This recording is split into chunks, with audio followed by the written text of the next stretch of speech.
برادرم، در زندگیت هیچ وقت التماس مکن وگر کردی به نامرد مکن. اگر مردی خیانت مکن وگر کردی بر رفیقت مکن. اگر مردی مال مردم مخور وگر خوردی از یتیم مخور. اگر مردی پشت به کس مکن وگر کردی به معبود مکن. در این دنیا دوست من هر کی می باشی باش، لیکن نامرد مباش.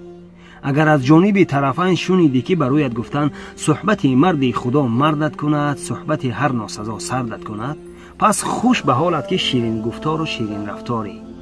اگر شنیدی که گفتن من گمان کردم که دوستی لیک دشمن بوده ای، من گمان کردم که مردی لیک نامرد بوده ای، پس خود خلاصه برار که چگونه مردی.